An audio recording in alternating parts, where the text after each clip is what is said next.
Yo, what is up, Dubsmind here, and today we are doing the game preview for the Warriors versus the Indian Pacers, and there's no real news going on, even NBA stuff. Honestly, not much in terms of stuff that I want to really cover. Like nothing super significant.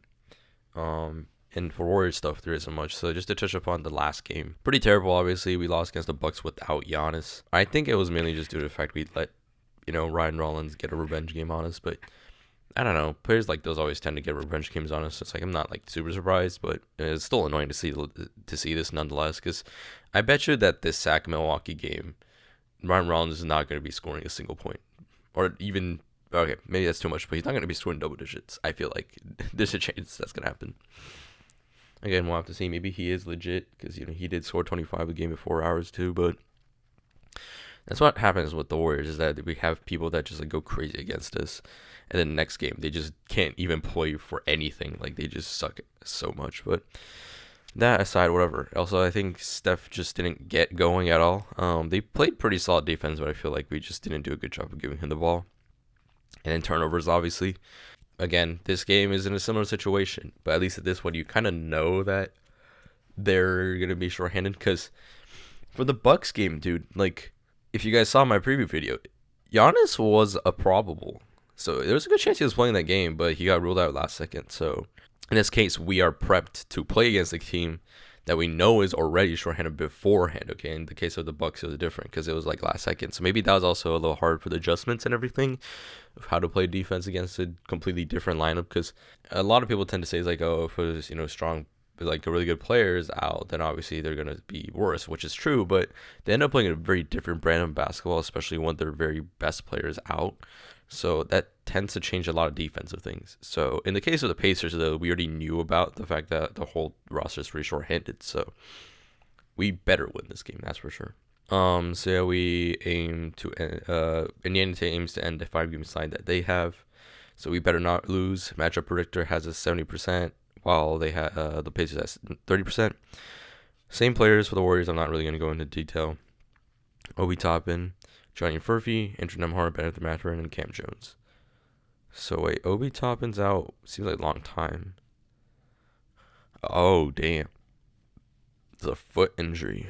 That really sucks, honestly. Because Pacers are one of my favorite teams, honestly. Before during the playoffs and stuff. So it's like, yeah. So no updated status for Nemhard against the Warriors, but it doesn't seem like he might play though. I mean, it says game time decision, but Bennett Mathurin week to week, and Cam Jones. Oh, it says he's active though. Huh, interesting. Okay, but that's kind of the injury bug that they've got going on. So let's just look at their roster real quick. So they got Tyrese is out. I think TJ's out, right? If I'm not mistaken. Because I put him on my fantasy team because I really like TJ.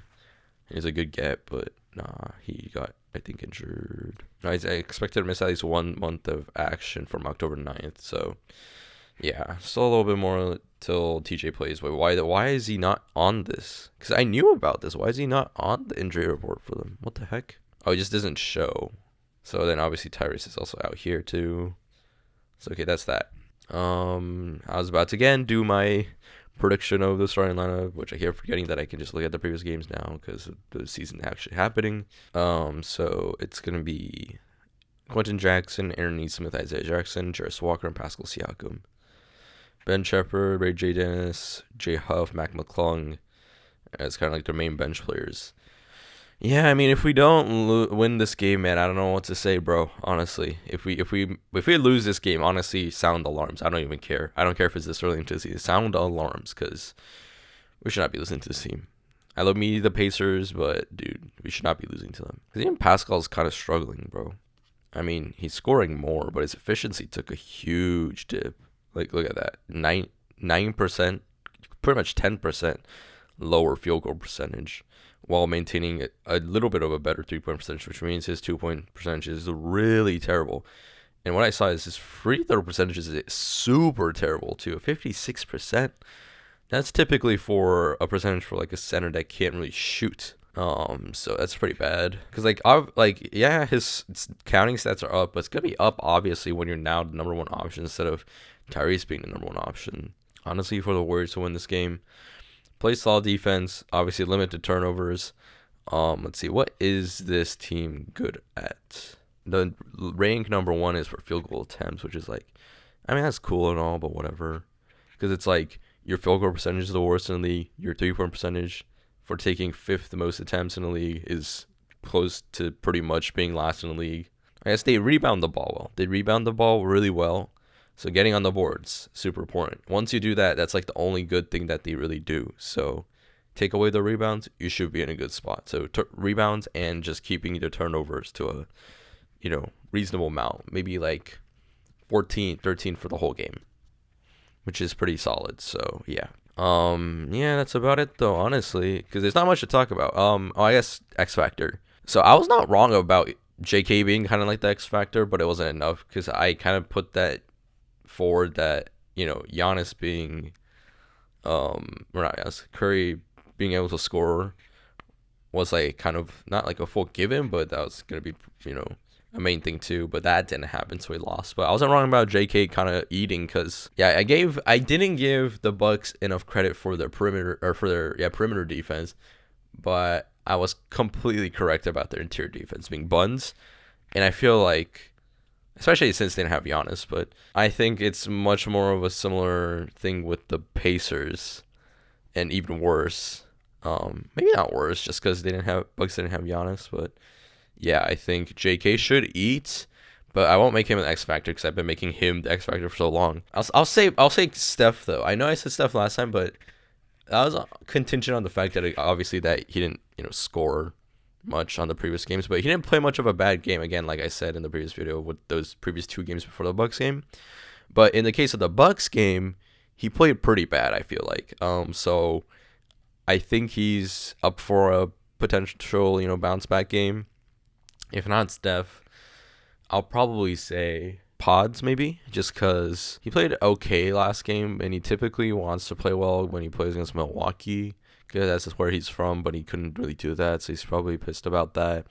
And I mean, from what I'm seeing, they don't have much good perimeter defenders. I mean, hopefully, I don't, not me saying this doesn't burn me, like with the Bucks game, especially with their big players being out. And I don't know about these point guards defensively. I don't know about Johnny Furphy. I mean, he's a very tall shooting guard, but still. So I think Pods should probably be pretty good, and I think he's going to be pretty important to maybe being that 3rd scorer, maybe 4th, just because Steph, Jimmy, and then JK. And then probably Pods, so he's probably going to be the X Factor for the team. Probably a much more better player to cause an X Factor compared to Steph. But yeah, I think that's it though. This is going to be at away again. It's going to run a little road trip right now. We have a lot of away games during this stretch, and yeah, we better win. If we don't, dude, sound alarms, I feel like. But yeah, thank you guys for watching, and I will see you guys in the next video.